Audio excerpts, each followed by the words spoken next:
Okay, so what if I told you that the single most important engineering tool in all of human history wasn't the wheel, it wasn't even a sharpened stone. Nope, it was a force of nature we learned to tame, a technology that literally forged our path forward. Today, we're diving into the incredible story of fire. Seriously, think about it for a second. When I say humanity's most important invention, what's the first thing that pops into your head? I'm guessing a few of the usual suspects are already making an appearance. Did you think of the wheel? Yeah, that's a classic. And it was a brilliant invention, for sure. But in the grand timeline of humanity, the wheel is basically brand new. It only shows up about 6,000 years ago. The tech we're talking about today? It's hundreds of thousands, maybe even millions of years older. How about the spear, then? A super important tool for hunting, for survival, absolutely. But even the spear is just a secondary player compared to the force that let us completely reshape the materials we use to make it. The real answer is fire. And we're talking about way more than just warmth and cooking. That's right, we're going way beyond the simple campfire.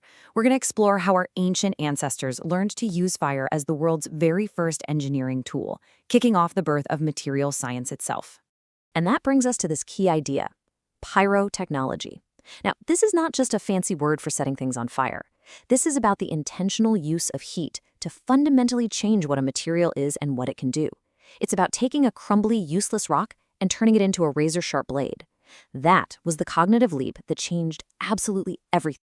You know, our relationship with fire didn't just happen overnight. It was a slow burn revolution, a 2 million-year journey from fear and luck to absolute, total mastery.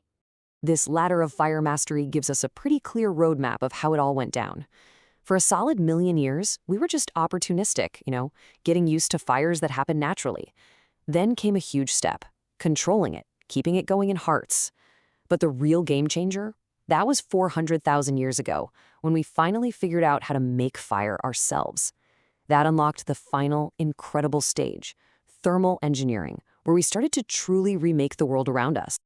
And the evidence for this stuff is just mind-blowing. At places like Wonderwork Cave in South Africa, archaeologists found burned bone from 1 million years ago. But here's the kicker. It was found 30 meters deep inside a cave. That is not a wildfire, right?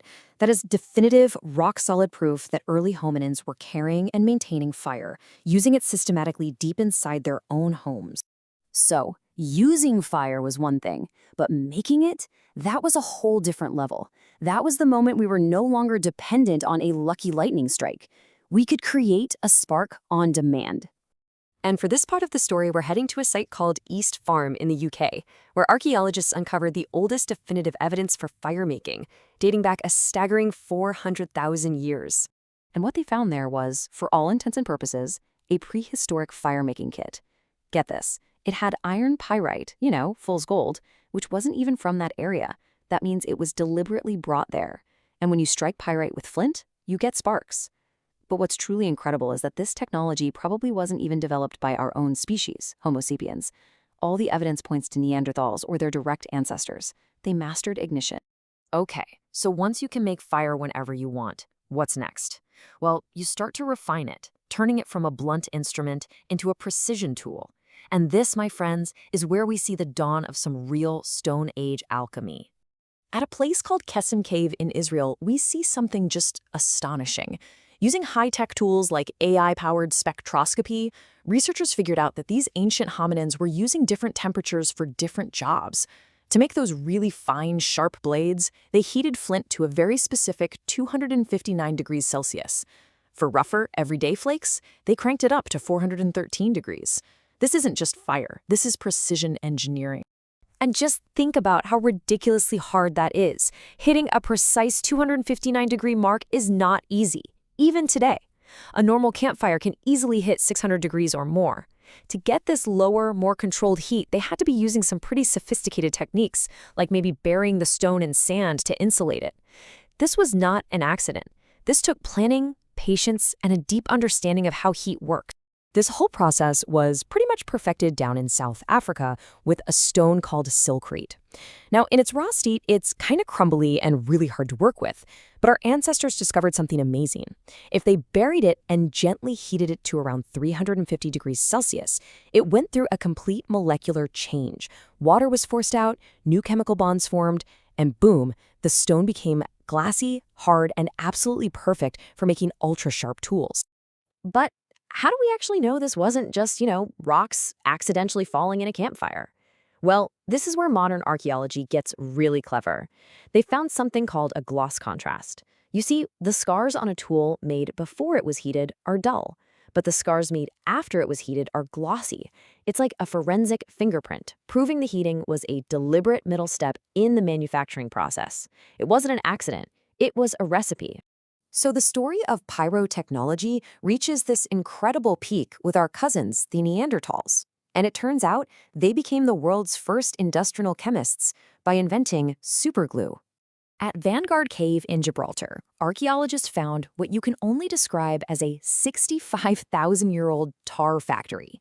The goal was to make a powerful adhesive to stick stone points onto their spears.